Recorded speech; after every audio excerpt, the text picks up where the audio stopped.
anniversary. Lucu banget sih pacar aku. I love you. I love you mulu tapi gak dinikah-nikahin. Kamu gak lupa kan kita NF8? Kita putus ya. Ada putusin gue. Aiman. Galak.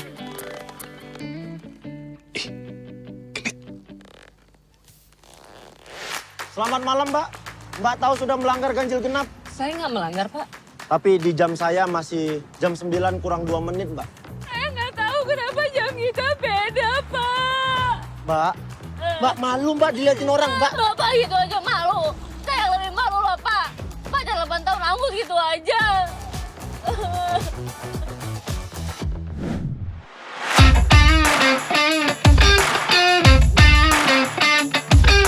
Film Ganjil Genap. Sebenarnya ajakan untuk membuat film ini sudah sangat lama sekali. Setelah Ghostwriter waktu itu tayang, terus saya diajak oleh MD bertemu, terus saya baca novelnya dan jujur suka sekali novelnya karena novelnya itu bagus gitu. Tapi saya bilang ke MD, saya mau mengadaptasi ini, saya mau menerima tawarannya untuk membuat film ini, tapi ini akan jadi film ketiga saya karena saya sedang merencanakan film kedua. Terus mereka bilang mereka mau menunggu, sehingga setelah Ngeri-Ngeri Sedap tayang, lalu akhirnya saya menggarap film ini. Gitu. Jadi ketertarikannya adalah karena saya sendiri juga pecinta romcom, jadi saya suka nonton romcom dan punya cita-cita juga lah, saya juga pengen bikin romcom gitu. Dan ketika baca novelnya, sepertinya cerita ini juga menarik gitu untuk digarap, dieksekusi sebagai sebuah romcom yang mana di Indonesia sangat jarang gitu yang menggarap romcom gitu. Padahal apalagi mungkin romcom remaja lumayan banyak ya, tapi romcom usia matang yang usia dewasa yang di luar negeri, kalau romcom itu ya memang terkenalnya image-nya ya usia matang, usia dewasa. Jadi kayaknya pengen menggarap ini deh gitu.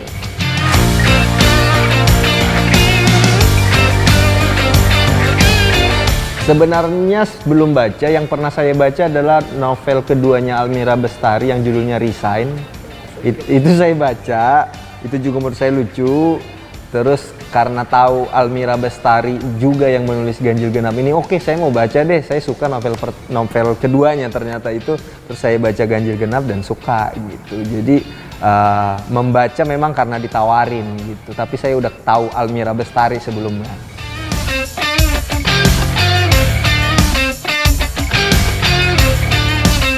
Iya belum. Saya kan orangnya ya mungkin laki-laki Batak ya, terkenalnya kan nggak romantis, nggak tahu bagaimana mengungkapkan rasa sayang dan segala macam gitu.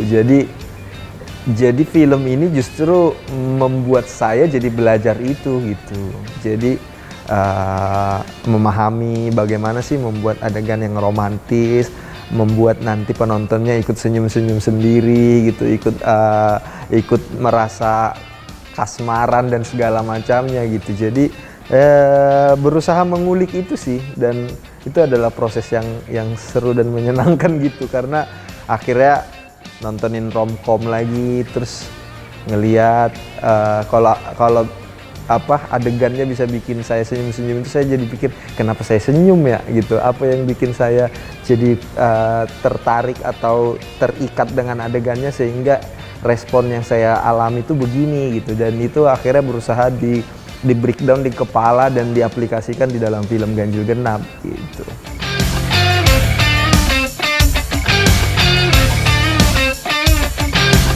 Kalau nanti nonton ya nggak tahu deh, mungkin orangnya tahu nggak, ada banyak sekali yang mungkin akan ini mirip, ini kayaknya ada adegannya ini di 500 Days of Summer sih, bisa dilihat gitu. Bahkan ada satu scene yang ini mah 500 Days of Summer banget gitu.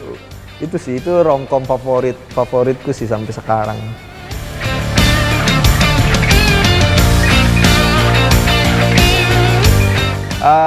Waktu itu sih sudah mengobrol dengan MD. Ketika proses adaptasi kan jadi harus bicara dulu di awal dengan penulisnya. Kita mau sistemnya seperti apa gitu. Karena ada banyak lah cara bekerja antara pengadaptasi dengan penulis aslinya gitu. Dan waktu itu kita mengobrol dan akhirnya sepakat untuk proses penulisannya akan diberikan sepenuhnya kepada saya dan rekan saya Sigit Sulistyo. Tapi nanti ketika membaca, Almira Bestari akan memberikan insight-insight yang menurut dia penting atau enggak, atau misalnya ada hal-hal yang menurut dia tidak cocok atau bagaimana gitu. Jadi Almira Bestari tetap terlibat tapi tidak ikut dalam proses development skenario gitu. Karena saya sudah bilang juga sih, saya suka ceritanya, tapi tolong saya diberikan hak untuk mengadaptasi gitu, karena ini adaptasi, bukan plek-plekan membuat novel menjadi film gitu. Dan ada banyak hal atau perspektif personal soal segala macam tentang asmara yang saya punya juga dan ingin saya sampaikan melalui film ini gitu.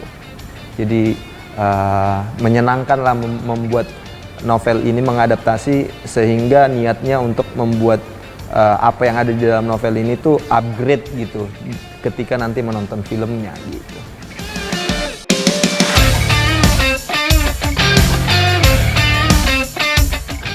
Justru ketika membaca bisa memahami gitu apa yang terjadi di dalam novel gitu. Dan sebagai pembaca pasti setiap orang juga punya perspektif masing-masing soal asmara gitu kan, soal cinta, soal komitmen, soal pernikahan dan segala macam. Nah ketika membuat skenarionya ya saya mencoba menambah apa perspektif saya gitu, apa rasa personal dan segala macam yang saya punya, sehingga lebih kuat gitu, bukan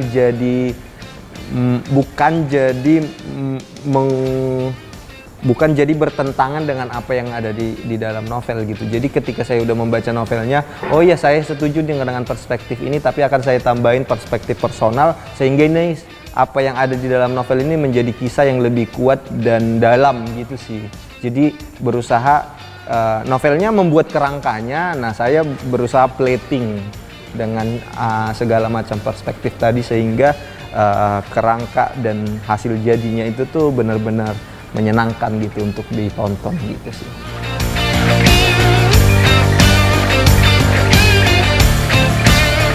Pasti ada sih karena sejujurnya begini, ketika setiap penulis film gitu kan, ghostwriter, Ngeri-Ngeri Sedap, saya kan jadi merenungkan kembali kan perspektif tiap karakternya gitu ya. Jadi ketika misalnya misalnya seperti ini, ketika di Ngeri-Ngeri Sedap, bagaimana ayahnya ternyata begitu karena dia meniru ayahnya, itu tidak ada di kepikiran saya sebelumnya. Tapi ketika menulis saya berpikir, kenapa ya ayah melakukan ini kepada anaknya? Kenapa setiap ayah tuh cenderung begini? Lalu saya merenung, berdiskusi dengan teman atau googling, oh ternyata mungkin aja mereka ini meniru orang tuanya gitu. Dan jadilah film itu. Dan ternyata nextnya banyak sekali psikolog mendiskusikan bahwa ini namanya lupa istilahnya apa ya, generation gap apa-apa gitu, atau pokoknya sikap atau segala macam yang diturunkan oleh orang tua ke anaknya. Padahal saya tidak punya pemahaman itu sebelumnya. Itu muncul karena merenung untuk menulis skenarionya gitu. Begitu juga soal film Ganjil Genap dan ngomongin soal asmara dan segala macam di dalamnya. Ada banyak juga yang ternyata cinta tuh begini ya. Oh ternyata perspektif laki-laki terhadap perempuan itu seperti ini, perspektif perempuan terhadap laki-laki itu seperti ini. Misalnya begini deh, ketika Gala dan Bara putus, pasangan itu pacaran 8 tahun putus, yang paling susah move on di awal adalah si Gala gitu. Dia susah sekali untuk melupakan itu, sedih sekali. Tapi Bara dengan mudah dia move on, kesannya gitu, dengan mudah dia sudah dapat pasangan baru. Tapi sekian lama berlalu, Galanya sudah move on, si Baranya baru dalam penjajakan untuk move on. Ternyata selama ini dia nggak move on, dia pengen buka kisah yang baru aja. Dan menurut obrolan dengan banyak orang, memang laki-laki dan perempuan itu fase move on-nya berbeda gitu. Biasanya perempuan nangis di awal lalu dia move on. Kalau laki-laki seperti ceria di awal tapi kemudian dia baru mengalami kegalauan gitu. Dan proses itu bisa jadi muncul ketika menulis, oh iya banyak kisah begini sih di antara pertemanan. Beda kayaknya memang fase move on antara perempuan dan laki-laki gitu sih, dan proses begitu ada banyak lagi di hal-hal lain gitu.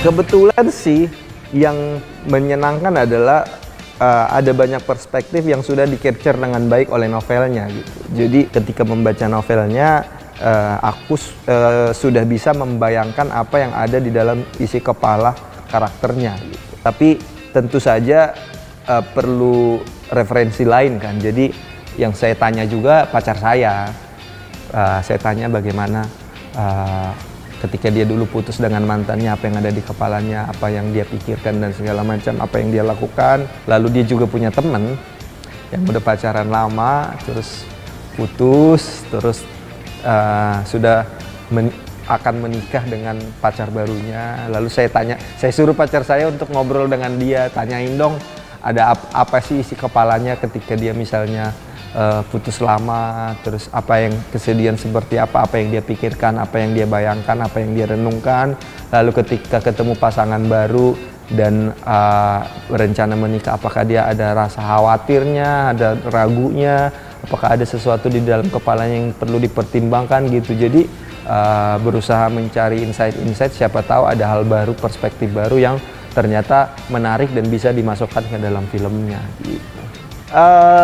Kalau nanti kalian menonton yang banyak sekali berbicara soal pernikahan, sejujurnya ada banyak sekali isi percakapan, isi pemikiran, perspektif di dalam itu yang adalah isi percakapan, perspektif dan pemikiran antara aku dan pasanganku gitu. Jadi kami kan membicarakan rencana pernikahan, membicarakan apa yang dia pikirkan tentang pernikahan, apa yang aku pikirkan tentang pernikahan. Kalau misalnya kami ada perdebatan bagaimana menyikapinya, bagaimana segala macamnya, dan itu akhirnya aku tuangkan di dalam skenario gitu.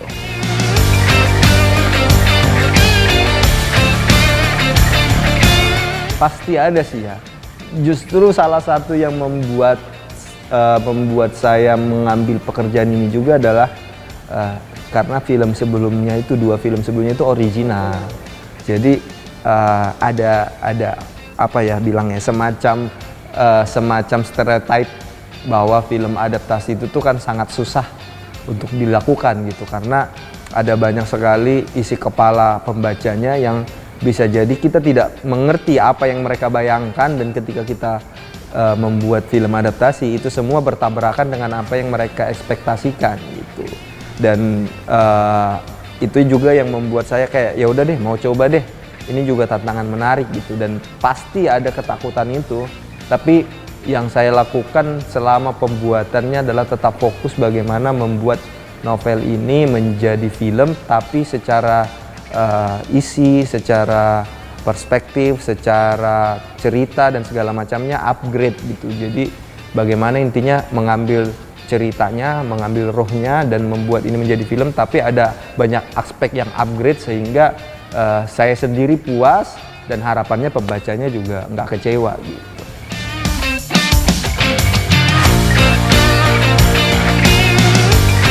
Secara novel memang karakternya usianya cukup berbeda ya, jadi makanya si Oka Antara ini di dalam novel dan film pun terkenal sebagai om-om gitu, yang berbeda usia lumayan gitu antara mereka berdua. Dan filmnya juga film yang dibuat metropop istilahnya ya, gimana menggambarkan metropop ya, kehidupan urban Jakarta gitu yang harus bisa digambarkan dengan baik gitu. Dan menurut saya Clara Bernadette punya unsur untuk memerankan wajah metropopnya, terus sikapnya gitu, pembawaannya itu adalah ketika ditawarkan enggak Clara Bernadette, Dan ketika saya melihat Cleverland, wah ini sih memang cewek metropop banget nih, cocok gitu. Dan Aiman yang diperankan oleh Oka Antara secara usia lebih dewasa dan secara looks juga orang bisa percaya bahwa dia adalah cowok hits Jakarta gitu kan, metropopnya dapat gitu. Dan secara acting keduanya punya kemampuan acting yang baik dan tidak mengecewakan sama sekali bekerja bersama mereka.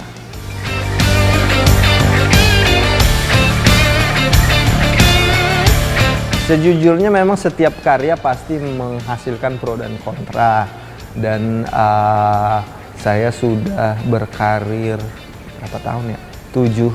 7-8 tahun di dunia film dan sudah siap sih dengan respon itu gitu. Yang jelas ketika membuat, memproduksi, menulis dan segala macam prosesnya, saya sudah memberikan totalitas terhadap karya ini, memikirkannya dengan baik, detail, dan memberikan yang terbaik gitu. Jadi kalaupun nanti ada respon yang muncul ya itu harus diterima dengan baik, karena sebagai penonton mereka juga punya pengorbanan. Mereka mengorbankan waktu, mereka mengorbankan uang untuk menontonnya, dan apapun responnya ya saya harus terima dengan baik karena itu hak mereka gitu. Tapi yang jelas kewajiban saya udah memberikan yang terbaik, sudah saya laksanakan gitu sih.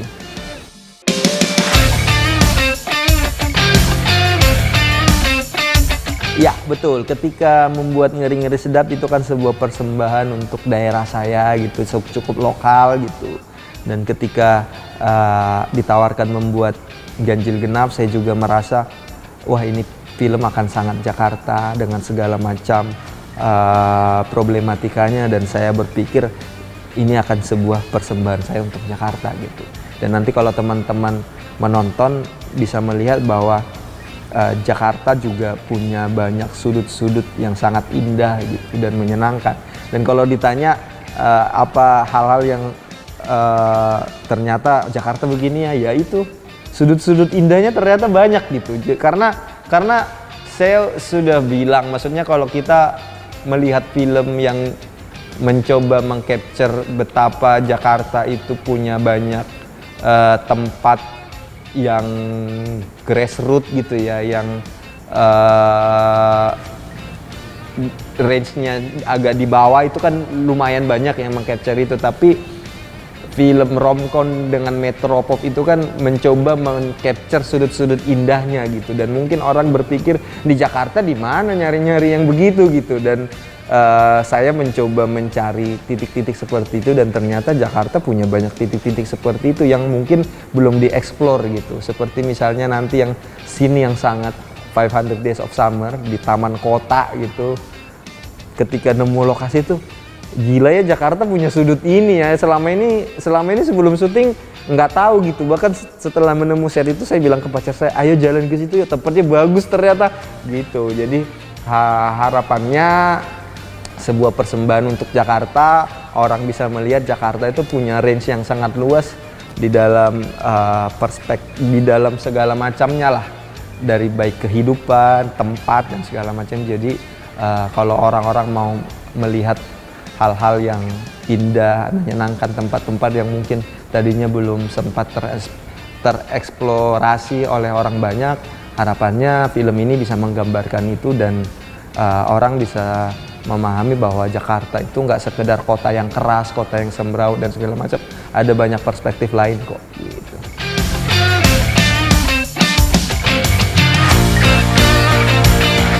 Yang jelas saya punya pemikiran, keyakinan bahwa tugas saya sebagai sutradara di awal dan di akhir adalah membuat film yang menurut saya punya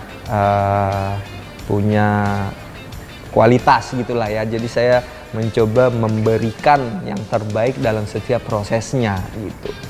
Dan ketika memasarkannya, saya juga mau membantu dan memikirkannya gitu. Tapi kita harus menyadari bahwa film itu punya takdirnya masing-masing gitu, dan tidak ada orang yang bisa ditanya apa rumusan yang pasti untuk membuat film Indonesia laris. Itu tidak ada yang bisa membuat formulanya gitu. Bagaimana Ya udah Benny gimana deh supaya film ini laris? Wah saya tidak tahu Pak, saya akan mencoba membantu memikirkan, tapi pasti atau tidaknya box office tidak punya keyakinan itu. Jadi kalau ditanya beban, tentu saja beban, tapi lagi-lagi saya sudah punya keyakinan bahwa setiap film punya takdirnya masing-masing dan tugas saya hanya membuat film yang terbaik yang saya mampu gitu. Jadi kita lihat saja nanti hasilnya, mari berdoa yang jelas secara totalitas dan secara pekerjaan saya sudah memberikan yang terbaik. Gitu. Iya. Oke. Sejujurnya tidak pernah ada pemikiran saat menulis skenario memikirkan, oh kalau diginiin banyak yang bakal nonton nih, enggak.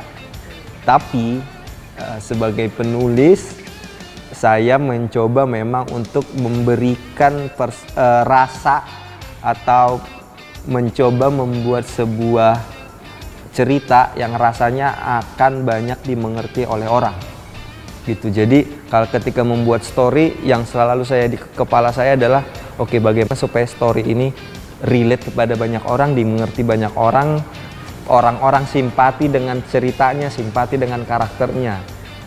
Tapi niatnya untuk supaya film ini tidak membuat orang bingung gitu, tapi bisa menikmatinya dengan mudah gitu. Bukan untuk supaya laku gitu. Jadi itu dua niat yang berbeda. Jadi ketika ditanya apakah itu yang membuat filmnya laku, saya juga nggak tahu sih gitu. Tapi sejujurnya begini, saya punya ibu kan, dan saya pengen setiap ibu saya nonton film saya, dia ngerti gitu. Jadi saya nggak pengen bikin filmnya itu tuh terlalu complicated yang bagaimana sehingga keluarga terdekat saya tuh tidak bisa menikmati itu sih. Jadi saya selalu berpikir, oke, kalau yang nonton misalnya ibu saya, adik saya, kakak saya, mereka ngerti nggak ya sama film ini, dan mereka simpati nggak ya dengan permasalahan atau karakter dalam film ini, dan itu yang akhirnya menjadi motor. Oke, saya akan membuat mudah dimengerti, gampang dimengerti, dan gampang penonton untuk simpati terhadap karakter dan ceritanya gitu.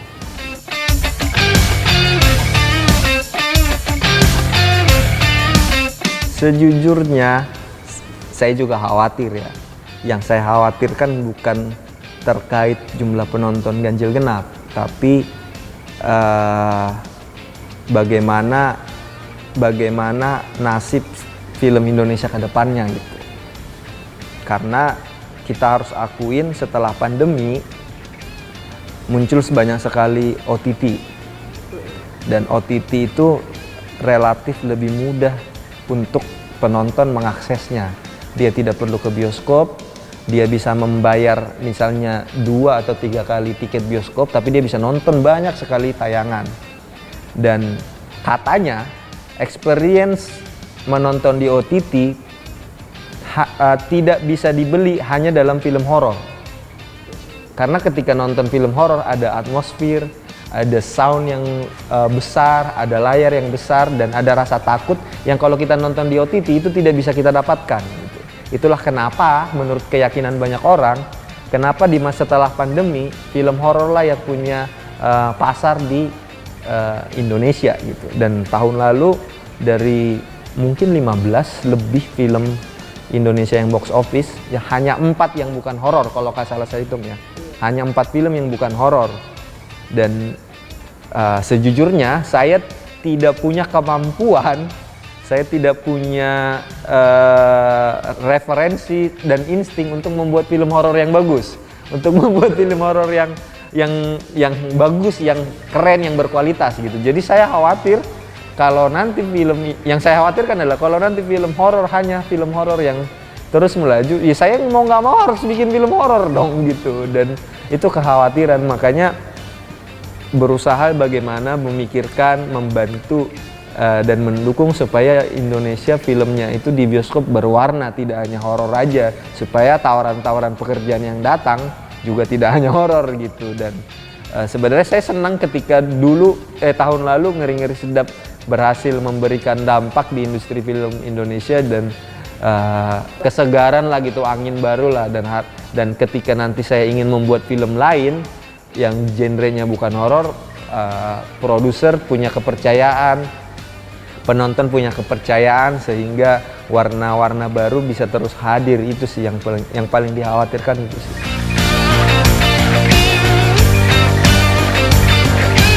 Selain jarang, katanya juga tidak punya penonton gitu. Makanya itu juga yang membuat saya berpikir, oke, ini gimana ya gitu. Karena sejujurnya romcom Indonesia selain jarang dibikin, jarang juga yang box office gitu.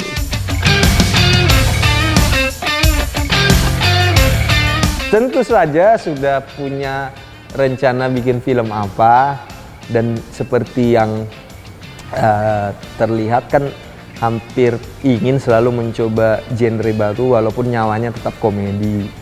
Dan film selanjutnya memang sudah punya rencana, semoga ya didukung aja, arahnya juga sesuatu yang baru lagi, yang segar lagi, walaupun nyawanya masih komedi tapi supaya tetap memberikan warna yang baru dan mengerjakannya selalu punya excitement yang besar gitu, karena wah ini beda lagi nih.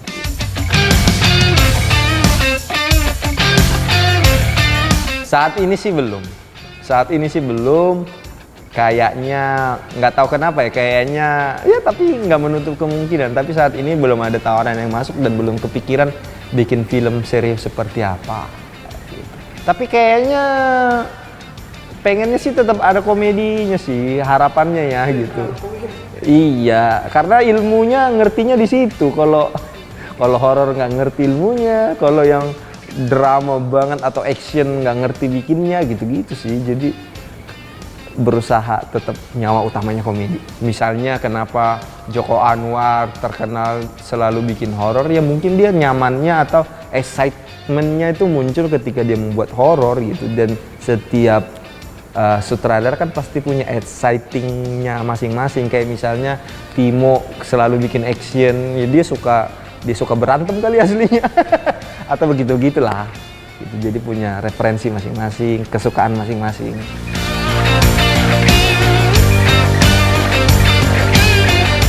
Pokoknya saya selalu mengerjakan sesuatu yang menurut saya bikin saya gembira gitu.